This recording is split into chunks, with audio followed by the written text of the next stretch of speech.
நமசிவாயம் வாழ்க, நாதந்தால் வாழ்க. இறைவன் அனுகிரகம் யூடியூப் நேர்கள் அனைவருக்கும் இனிய வணக்கம். வாழ்க வளமுடன். நான் உங்கள் மயிலாடுதுறை ஜோதிடர் விஷால் விபர்தன் பேசுகிறேங்க. நம்முடைய இறைவன் அனுகிரகம் யூடியூப் சேனலில் நிறைய பயனுள்ள ஜோதிட தகவல்களை, ஆன்மீக தகவல்களை தொடர்ச்சியாக கொடுத்து வந்துட்டே இருக்கிறேன். அதை பார்த்து பயன்பெறுங்க. என்னிடம் ஜாதகம் பார்க்க ஸ்க்ரீனில் தெரியக்கூடிய நம்பர் மூலமாக, வாட்ஸ்அப் மூலமாக நீங்கள் ஜாதகம் அனுப்பி ஜாதகம் பார்க்கலாங்க. நம்ம இன்றைக்கி என்ன பதிவு பார்க்க போகிறோம் அப்படின்னாங்க, ஒரு அற்புதமான வாழ்வில் பல நல்ல மாற்றங்களை நிகழ்த்தக்கூடிய சித்தர் கோவில் வழிபாடை இந்த பதிவில் நம்ம பார்க்குறோங்க. இந்த கோவிலுக்கு அவசியம் நான் சொல்லக்கூடிய இந்த நட்சத்திரக்காரர்கள், பொதுவாகவே எந்த நட்சத்திரக்காரர்கள்லாம் இந்த கோவிலுக்கு செல்லும் போது வாழ்வில் அளப்பரிய ஒரு அதிசயமானது நிகழக்கூடிய அமைப்பானது ஏற்படும் என்று சொல்லலாங்க. அப்படியாப்பட்ட ஒரு அற்புதமான இந்த சித்தர் கோயிலுக்கு செல்ல வேண்டிய நட்சத்திரங்கள் என்ன அப்படிங்கிறத முதல்ல பார்த்துருங்க. அதாவது நீங்கள் பரணி நட்சத்திரத்தில் பிறந்திருந்தீங்க அப்படின்னா, அதே போல் ரோஹிணி நட்சத்திரத்தில் பிறந்தவங்க, அதே போல் புனர்பூசம், ஆயில்யம், ஹஸ்தம், கேட்டை, பூராடம், திருவோணம், பூரட்டாதி, ரேவதி, இந்த நட்சத்திரத்தில் பிறந்தவங்க அவசியம் செல்லக்கூடிய ஒரு அற்புத கோவிலாக இந்த சித்தர் கோயிலானது இருக்குது என்று சொல்லலாங்க. பொதுவாகவே சித்தர் வழிபாடு என்பது மிகப்பெரிய ஒரு நல்ல மாற்றங்களை வாழ்க்கையில் ஏற்படுத்தி தரும் என்பது உறுதியான அமைப்பு. ஏன்னா அந்த இடத்துல உள்ள வைப்ரேஷன் ஒரு பாசிட்டிவ், முழுக்க ஒரு பாசிட்டிவான வைப்ரேஷன், ஒரு நேர்மறை வைப்ரேஷன் தாங்க அந்த இடத்துல இருக்கும்.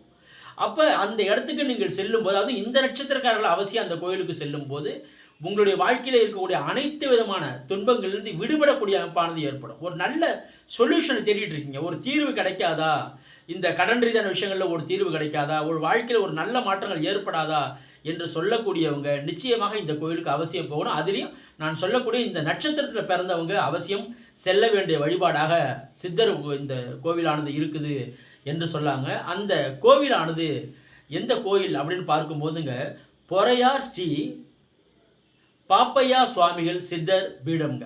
ஒரு அற்புதமான கோயிலுங்க, மிகச்சிறந்த ஒரு அற்புதமான வாழ்க்கையில மாற்றங்களை நிகழ்த்தக்கூடிய கோயில் சொல்லும்போது இந்த பொறையாரில் உள்ள ஸ்ரீ பாப்பையா சுவாமிகள் சித்தர் கோயிலுங்க. இது எங்கே இருக்குங்க சார் அப்படின்னா, மயிலாடுதுறைக்கு அருகாமையில் இருக்குங்க. நாகப்பட்டினத்துக்கு அருகாமல், காரைக்காலுக்கு அருகாமையில் வரும். அதேபோல் மயிலாடுதுறையிலேருந்து அடிக்கடி பேருந்து வசதியானது இருக்குதுங்க. மயிலாடுதுறையிலேருந்து அந்த பொறையார் செல்லக்கூடிய பஸ்ஸில் ஏறினாலும் சரி, அல்லது காரைக்கால் செல்லக்கூடிய பஸ்ஸில் ஏறும்போது இந்த பொறையார் புதிய பேருந்து நிலையத்துக்கு எதிராகவே இருக்குது இந்த ஸ்ரீ பாப்பையா சுவாமிகள் சித்தர் கோவிலுங்க. இது ஒரு அற்புதமான திருக்கோயிலுங்க. அவசியம் இந்த நட்சத்திரக்காரர்கள் போகணும். எதனால் இந்த நட்சத்திரக்காரர்களை பர்டிகுலராக நீங்கள் சொல்கிறீங்க சார் அப்படின்னா, ஸ்ரீ பாப்பையா சுவாமிகள் பிறந்த நட்சத்திரம் மிருகசீரிஷ நட்சத்திரங்க. மிருகசீரிஷத்தில் பிறந்த இன்னொரு மிகப்பெரிய மகான் யார் அப்படின்னா, குரு ஸ்ரீ ராகவேந்திரர். ஸ்ரீ ராகவேந்திரனுடைய வழிபாடு இவங்க அவசியம் எடுத்துக்கலாம். இப்போ நான் சொல்லக்கூடிய நட்சத்திரக்காரர்கள் இந்த வழிபாடு எடுத்துக்கலாம். அதே போல் இந்த சித்தருடைய வழிபாட்டுக்கு செல்வது என்பது மிகப்பெரிய ஒரு நல்ல மாற்றங்களை உங்களுடைய வாழ்க்கையை ஏற்படுத்தி தரும் என்று சொல்லலாம். மிருகசீரிஷ நட்சத்திரத்தில் பிறந்திருக்கக்கூடிய இவருக்கு வருடந்தோறும் தை மாதம் மிருகசீரிஷ நட்சத்திரக்கூடிய நாளில் மிகப்பெரிய அளவில் குரு பூஜை விழானது நடக்குதுங்க. வருகின்ற 2025 தை மாதம் மிருகசீரிஷ நட்சத்திர நாளிலும் 313வது குரு பூஜை விழாவானது மிகவும் சிறப்பாக நடைபெற இருக்கிறதுங்க. அதேமாதிரி பௌர்ணமி தோறும் இந்த குரு பூஜை விழானது நடக்குதுங்க. அப்போ பௌர்ணமி தோறும் கூட நீங்கள் கலந்துக்கலாம்.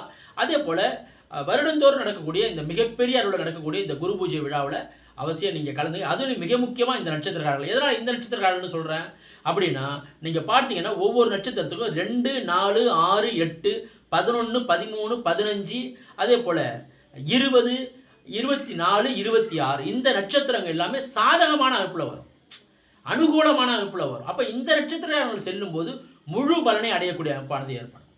அதில் நீங்கள் பார்த்தீங்க அப்படின்னா, பரணி நட்சத்திரத்துக்கு 4வது நட்சத்திரமாக வரும், ஷேமதாரையாக வரும்.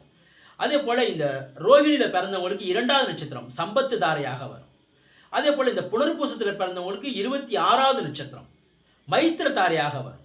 ஆயில்ய நட்சத்திரத்தில் பிறந்தவங்களுக்கு 24வது நட்சத்திரமாக வரும், சாதக தாரையாக வரும். எதில்? ஆயில்யத்தில் பிறந்தவங்களுக்கு. ஹஸ்தத்தில் பிறந்தவங்களுக்கு 20வது நட்சத்திரமாக வரும், அப்போ சம்பத்து தாரையாக வரும்.